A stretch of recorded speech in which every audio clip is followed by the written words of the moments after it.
Channel excellence education. हम लोग न्यायपालिका के ऊपर बात कर रहे थे। सुप्रीम कोर्ट मैंने एक क्लास ऑलरेडी डिस्कस कर चुकी हूँ, जिसमें मैंने सब कुछ डिटेल में बताया था कि इसका बैकग्राउंड क्या है, सुप्रीम कोर्ट आया कहाँ से, कितने नंबर ऑफ जजेस होते हैं, हमारे first chief justice of India कौन थे, सबके बारे में मैंने डिटेल में बताया हुआ है। तो किसी ने वो वीडियो नहीं देखी है तो पहले उसको देख लेना। तो आज हम उसके आगे डिस्कस करेंगे। मैंने बताया था आपको कि स्टार्टिंग में 1+7 जजेस का प्रावधान था, लेकिन ये संख्या बढ़ते बढ़ते कितनी हो गई, 1+33। तो ये नंबर ऑफ जजेस बढ़ाने का जो अधिकार है वो किसके पास है, संसद के पास, जिसमें हमारे मेनली कौन आते हैं, लोकसभा, राज्यसभा और राष्ट्रपति।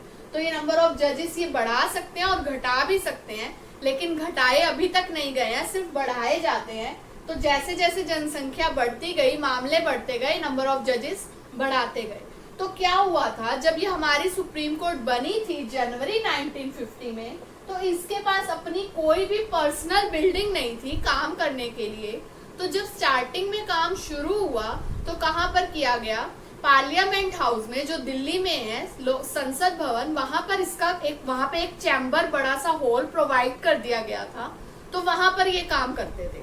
लेकिन वो किसने बनाया था, लुटियंस ने, जो एक अंग्रेजी आर्किटेक्ट था। तो इसे अपनी पर्सनल बिल्डिंग चाहिए थी। इसकी जो बिल्डिंग बनी वो 1958 में बनकर तैयार हुई थी। तो पूछ सकते हैं कि तब तक काम कहाँ पर किया गया, संसद भवन में। संसद भवन को भी हम कहते हैं लोकतंत्र का हृदय स्थल। संसद भवन को ही कहा जाता है, पार्लियामेंट हाउस को, लोकतंत्र का हृदय स्थल। तो ये क्वेश्चन भी बहुत बार बन जाता है, लोकतंत्र का हृदय स्थल किसे कहा जाता है, संसद भवन को। और इसकी अपनी पर्सनल बिल्डिंग कब बनकर तैयार हुई थी, 1958 में। फिर सारे के सारे जो मामले हैं वहां पर शिफ्ट कर दिए गए थे। तो अब क्या बात करते हैं कि कितनी लेडीज इसमें आज तक जा चुकी हैं, क्वेश्चन इसके ऊपर भी बन जाते हैं।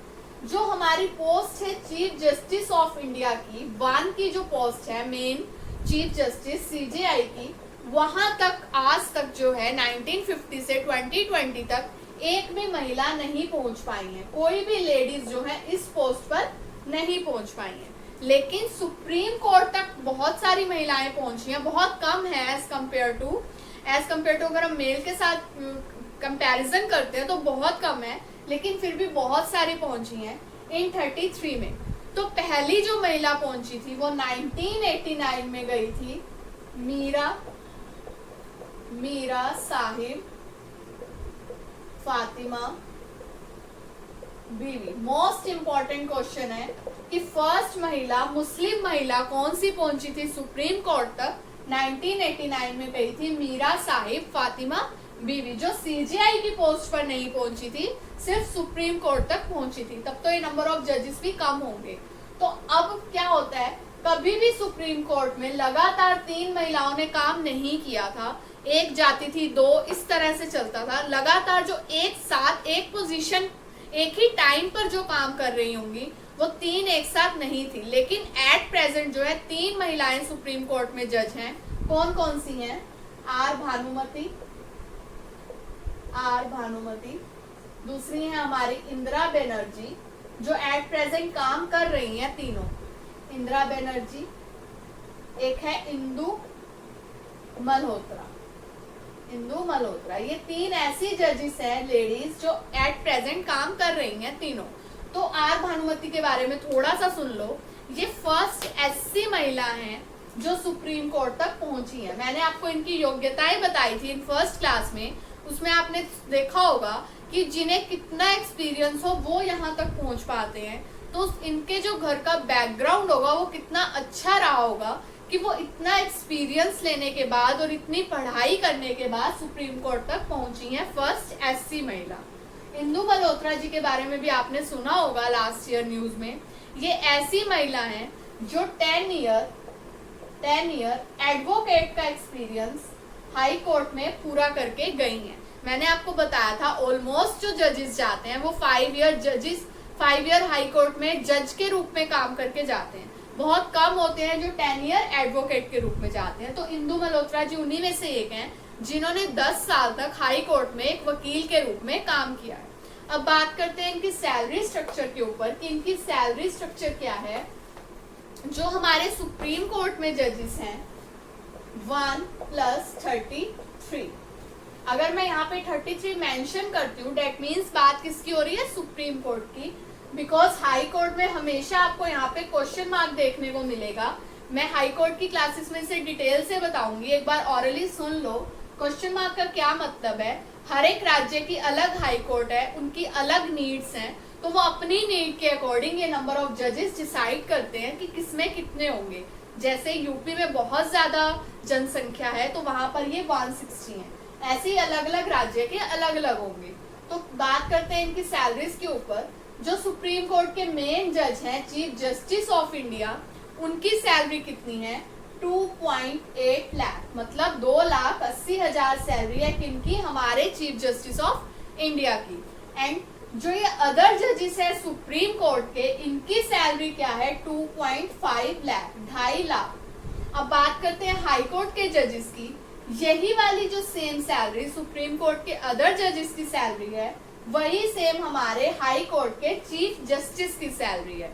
नोट करना, मैं सुप्रीम कोर्ट के जज को बोल रही हूँ chief justice of India, but high court के जो मेन जज हैं उनको क्या कहा जाता है, चीफ जस्टिस, उनके आगे इंडिया नहीं लगाया जाता। तो इन्हीं की जो सैलरी है वो कितनी है, उन्हीं के वन मेन जज की सैलरी सुप्रीम कोर्ट के अदर जजेस के इक्वल है। और जो हाई कोर्ट के अदर जजेस है उनकी सैलरी है 2.25 लाख, 2.25 लाख। तो ये थी इनकी सैलरीज। अब इनको शपथ दिलवाने का काम कौन करता है, मैंने आपको बताया था जो हमारे फर्स्ट सीजीआई थे हरिलाल जे कानिया, उनको जो शपथ दिलवाई थी भारत के पहले राष्ट्रपति डॉक्टर राजेंद्र प्रसाद जी। तो क्वेश्चन बनेगा कि भारत के सीजीआई को शपथ कौन दिलवाता है, भारत के राष्ट्रपति। अब बात करते हैं इनकी ट्रांसफर के ऊपर, क्या इनकी ट्रांसफर हो सकती है और कैसे होती है, क्या प्रोसीजर है। मैं आपको बता रही हूँ जो सुप्रीम कोर्ट है वो एक है, कहाँ पर, दिल्ली में, लेकिन समय पड़ने पर जैसे भी जरूरत होगी इनकी बैठक कहीं पर भी अरेंज कर सकते हैं। लेकिन सुप्रीम कोर्ट है कहाँ पर, दिल्ली में। हाई कोर्ट तो अलग अलग है। तो जो सुप्रीम कोर्ट के जजेस हैं इनकी ट्रांसफर का कहीं पर भी कुछ भी नहीं लिखा। जब है ही एक तो इनकी ट्रांसफर कैसे हो सकती है। तो आपको यहीं पे घुमा देंगे कि सुप्रीम कोर्ट के जजेस की ट्रांसफर का अधिकार किसके पास है या फिर कौन कर सकता है, भारत के राष्ट्रपति, भारत के प्रधानमंत्री, संसद, इस तरह से आपको कंफ्यूज कर देंगे। लेकिन इनकी जो ट्रांसफर है वो हो ही नहीं सकती। ये एक ही जगह पर काम करते हैं, कहाँ पर, न्यू दिल्ली में। हाई कोर्ट के जजेस की ट्रांसफर हो सकती है क्योंकि वो बहुत सारी हैं, उनके जजेस को उठा के शिफ्ट कर सकते हैं, लेकिन इनकी ट्रांसफर नहीं हो सकती। अब इनकी नियुक्ति का क्या प्रोसीजर है। अब जो है एमओपी एक मेमोरेंडम ऑफ प्रोसीजर है, उनसे नियुक्त किया जाता है जजेस को। तो उनका क्या प्रोसीजर है, या फिर अगर ये गड़बड़ करें तो इनको हटाने की क्या प्रक्रिया है, कैसे, कितने मेंबर ऑफ पार्लियामेंट जो है लोकसभा राज्यसभा से कितने साइन चाहिए होते हैं कि इनको हटाया जा सके, उनकी क्या प्रक्रिया है, उनके ऊपर हम लोग नेक्स्ट क्लास में डिस्कस करेंगे। अगर आपको ये वीडियो अच्छी लगी है तो इसे लाइक कर दो, साथ ही मेरे चैनल को सब्सक्राइब करके बेल आइकन पर जरूर प्रेस कर लेना ताकि जो अपकमिंग वीडियो है उसकी अपडेट आपके पास पहुंच जाए। खुश रहो, हेल्दी रहो। Thank you so much for watching.